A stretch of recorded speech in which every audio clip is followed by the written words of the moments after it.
Olá, leitores, bem-vindos a mais um videocast do Pato Fáustico, programa para discutir literatura e quadrinhos. E o programa de hoje está nipônico, porque falaremos primeiro do novo ganhador do Jabuti, Nihonjin, do Oscar Nakazato, e em seguida Monstros, do Gustavo Duarte, um quadrinho da Quadrinhos na CIA. Talvez a gente diga mais uma coisa ou outra, depende de como tudo irá transcorrer depois da abertura. Até daqui a pouco.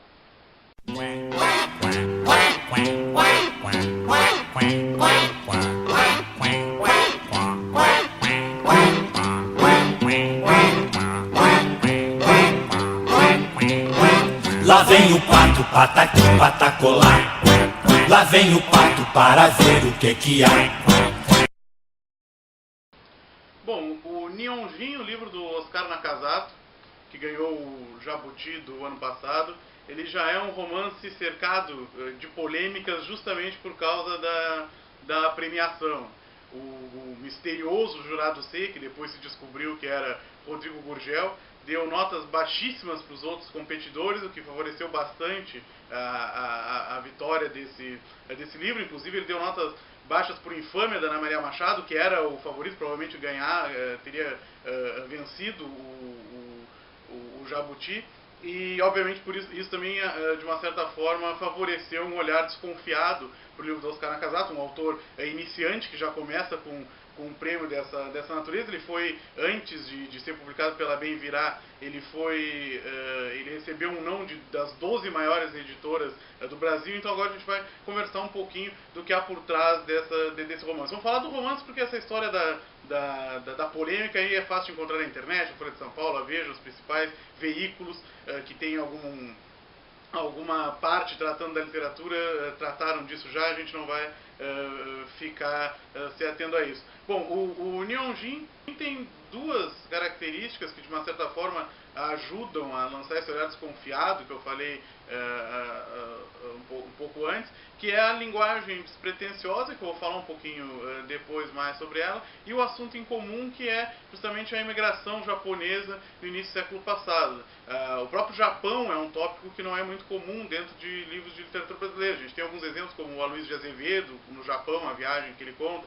Há pouco tempo nós tivemos o Bernardo Carvalho, com o Sol se põe em São Paulo, e mais alguns poucos exemplos. E aqui essa imagem do Japão vai vir com mais força porque justamente trata do conflito de gerações entre as primeiras gerações dos imigrantes e o conflito com os filhos que já nascem no Brasil, e justamente essa tentativa de manter a memória da família, né? Uma espécie de uma arqueologia pessoal e comunitária que, por mais estranho que possa parecer, está em outros ganhadores de prêmios aí nos últimos tempos, como por exemplo o Diário da Queda, do Michel Laube, o Ribamar, do José Castelo, que foi inclusive o ganhador do último Jabuti, e agora volta a partir da perspectiva do imigrante japonês.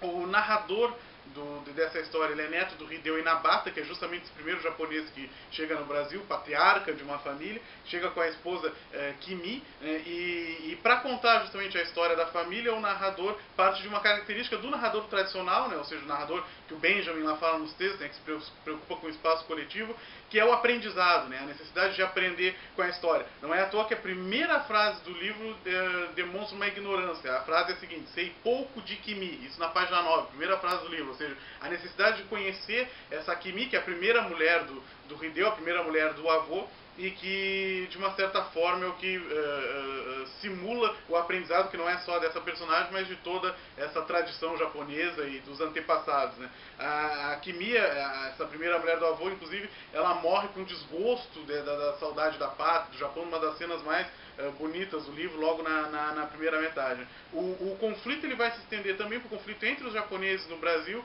principalmente a partir da organização ufanista extremista Shindo Remei, que de uma certa forma vai entrar em conflito com o Haru, que é o filho do Hideo, e essa história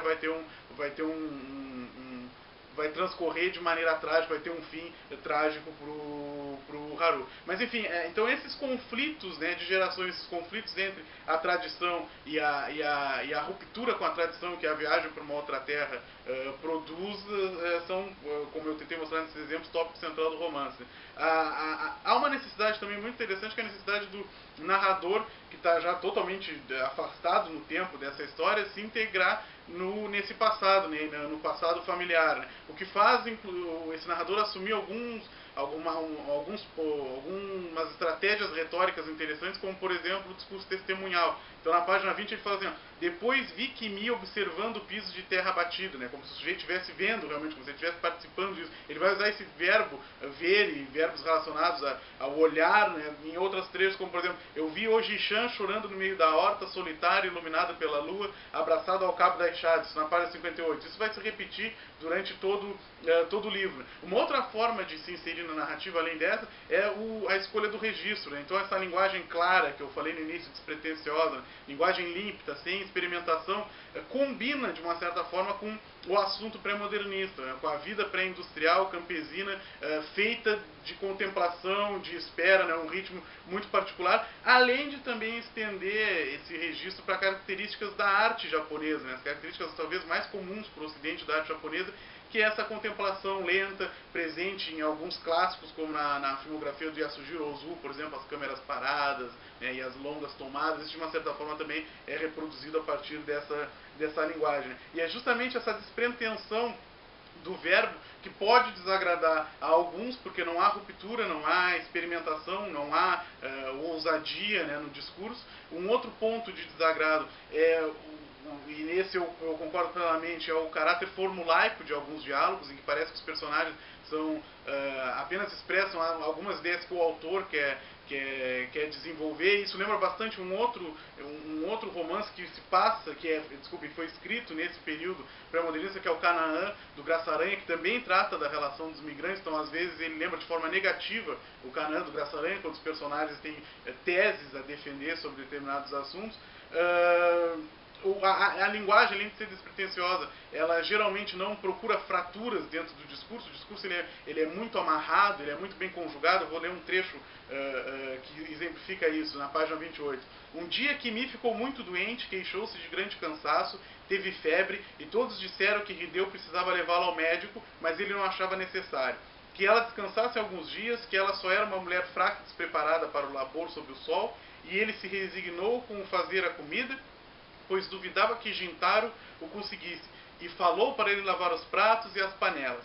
Então, quando estava a sós com um amigo, disse aquilo, que Kimi não tinha jeito, que deveria ter se casado com uma mulher forte, que aguentasse o trabalho na lavoura, que estava perdido com ela, né? Então, apesar do momento crítico, né, do assunto ser bastante crítico, os mecanismos lógicos do discurso tentam a todo custo manter a linguagem estável, né? Então a gente tem os ques, os mas, as coordenações, os es, os pois, os entãos, né, que de uma certa forma tentam manter esse universo, ao menos na linguagem, bastante organizado. Isso também pode ser uma maneira do narrador tentar se manter ligado ao passado, né? Ou seja, estabelecendo nós no próprio discurso, né? E mantendo unida uma história que é sim uma história de dissolução e de rompimento, e que a linguagem jamais acaba assimilando, né? Essa atmosfera de dissolução e de rompimento. Bom, então, pontos fortes, pontos fracos. Nihonjin é um romance que pode ser lido sem problema nenhum. Houve toda essa polêmica que, de uma certa forma, rondou a recepção do livro, mas fica aí o nosso último jabuti. Como eu disse, o livro tem alguns defeitos, mas existem outros livros melhores, a gente fala em outras ocasiões do Pato Faustico.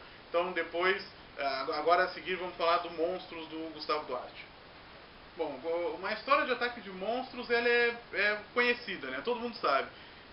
Gritos, um herói à altura da empreitada, um espaço multinacional como Nova York e Tóquio, muita destruição, muito barulho, enfim, tudo isso de uma certa forma, desde lá do clássico do Ishiro Honda, o Godzilla, de uma certa forma mantém esse gênero de monstros gigantes estável. Bom, o Gustavo Duarte, nesse álbum aqui, Companhia das Letras, lançou já há alguns meses, no final do do ano passado, Monstros, ele está destemido na tentativa de subverter isso. A primeira coisa que ele vai fazer é trazer o ataque a monstros para Santos, né?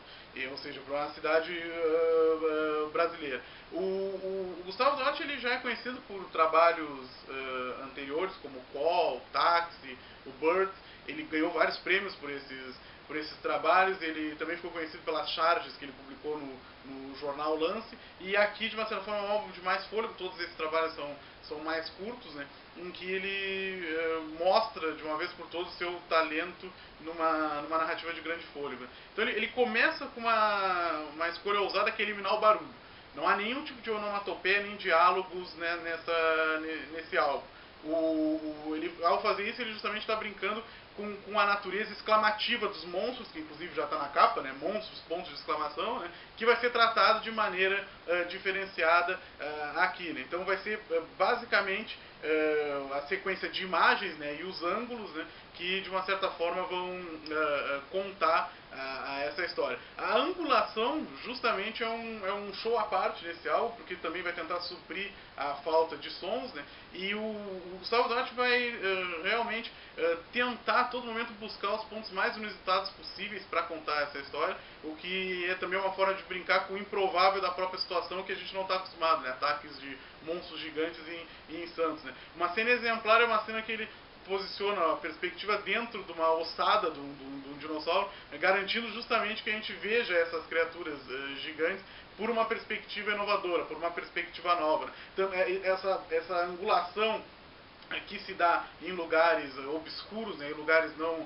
antes esperados, também é uma maneira de lidar com as duas escalas do álbum, que é a escala macro, né, ou seja, a grande escala dos monstros que atacam a cidade, e a escala micro, né, das pessoas, e principalmente do velho Pinot, que vai ser o grande herói dessa história, vai ser quem vai cuidar dessas criaturas, que é um senhor versado na lida com o sobrenatural, e que é dono de um bar, e que sai armado do líquido de conserva dos ovos, né, para você que nunca soube o que se faz com aquele líquido dos ovos.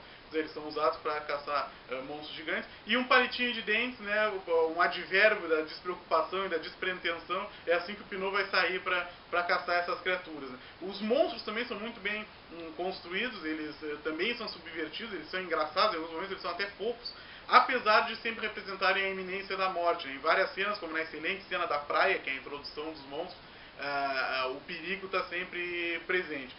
A coloração do álbum é muito interessante, ele utiliza três tipos de cor, na realidade duas cores, o branco e o preto, né, e o tons de esverdeado, que é o que serve para compor o álbum. O que de uma certa forma enfatiza o traço, né? E é de maneira muito inteligente que o Gustavo Duarte usa, não só a complexidade do traço, mas também a simplificação do traço. Então, quando é necessário reduzir ao conflito essencial, que no caso é o confronto entre o Pinot e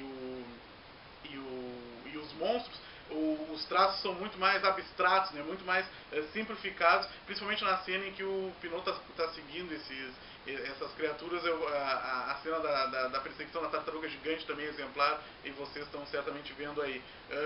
Bom, a narrativa termina como uma história de pescador, eu não vou revelar muito. É uma história fantástica que os amigos do Pinot, inclusive, não acreditam, né? Não acreditam pensam que é balela dele. E esses amigos são muito interessantes porque eles são desenhados a partir de modelos do mundo real, né? Então um deles é o Roger Moreira, do Traje a Rigor, o outro é o Flea, do Red Hot. Isso é muito interessante porque ao mimetizar as pessoas reais no final do álbum e também durante, né, dá pra ver, esse álbum é cheio de easter eggs, cheio de lugar de segredinhos pra gente procurar, né? Mas ao mimetizar essas pessoas reais e produzir personagens ficcionais a partir delas, o Duarte está fazendo esse jogo, né? Ou seja, introduzir o real no ficcional e desestabilizar o leitor não com o desconhecido mais, que afinal já foi utilizado, mas com o conhecido, né? Então, de uma certa forma, isso é uma das estratégias mais geniais do Gustavo Duarte, né? O real acaba no final também se tornando inusitado e acaba confundindo esses dois níveis, né? Inclusive favorecendo o tom, às vezes até cartunesco, que o álbum produz. Então, entre essas duas vertentes, do exclamativo e do discreto, o Gustavo Duarte acha um meio termo bastante elegante para resolver a sua história. Vale muito a pena, então, ler Monstros do Gustavo Duarte, fica a dica, um excelente quadrinho. E antes de terminar, como a gente falou de Jabuti nesse programa, fica mais uma dica, a mocinha do Mercado Central, da Estela Maris Rezende, que foi o vencedor do Jabuti de melhor livro, é um livro infanto-juvenil, e também uma história muito agradável, uma das histórias que mais me divertiu de ler nos últimos tempos, uma menina que assume vários nomes e parte aí numa jornada de autoconhecimento. Esse texto tem um prefácio de Celton Mello, que é um dos personagens da história, tem um momento que a menina se apaixona por ele, então também vale muito a pena dar uma conferida nesse texto, um texto rápido, bom de ler, inclusive para indicar para a faixa etária especificada. Bom, no blog, texto sobre o Monstros, texto sobre o Neon Jin, curta lá, se você gostou, se não gostou, por favor, diga por quê, converse com a gente, que é para isso que a gente está aí. O Pato Fáustico ficou um tempo sem postar vídeos por questões de organização, mas agora a gente vai tentar voltar de maneira mais assídua. Em breve voltaremos com o romance Barba Sopada de Sangue, Daniel Galera, que já foi elogiadíssimo. O nosso Pato vai privilegiar ele e um quadrinho que a gente ainda está escolhendo. Então aguarde mais vídeos nossos. Até lá!